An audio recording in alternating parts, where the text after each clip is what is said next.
حکم عظیم مقدس لوکا کی انجیل اس کا 10 باب 25 تا 37 آیات تک۔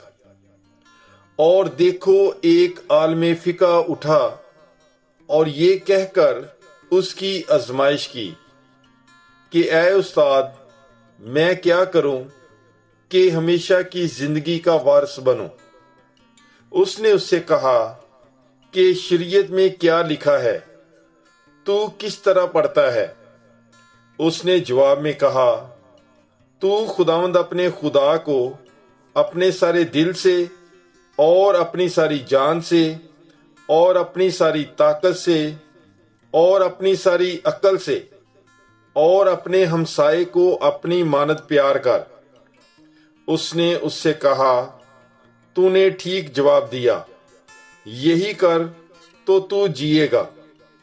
مگر اس نے یہ چاہ کر کہ اپنے آپ کو راست باز ٹھہرائے، یسوع سے کہا کہ میرا ہمسایہ کون ہے؟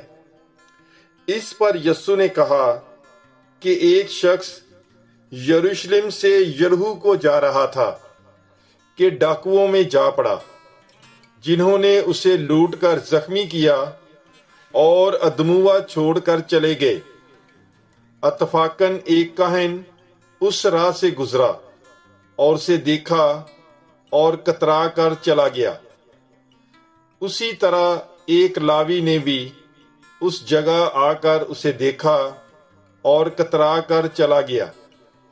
پھر ایک سامری مسافر سفر کرتے کرتے وہاں آ نکلا اور اسے دیکھ کر ترس کھایا اور پاس جا کر اس کے زخموں کو تیل اور مے لگا کر باندھا اور اپنے جانور پر بٹھا کر سرائے میں لے گیا اور اس کی خبر گیری کی، اور دوسرے دن 2 دینار نکال کر بٹھیارے کو دیے اور کہا کہ اس کی خبر گیری کر، اور جو کچھ اس سے زیادہ خرچ ہوگا میں پھر آ کر تجھے ادا کروں گا۔ اب ان تینوں میں سے اس کا جو ڈاکوؤں میں جا پڑا تھا تو کسے ہمسایہ سمجھتا ہے؟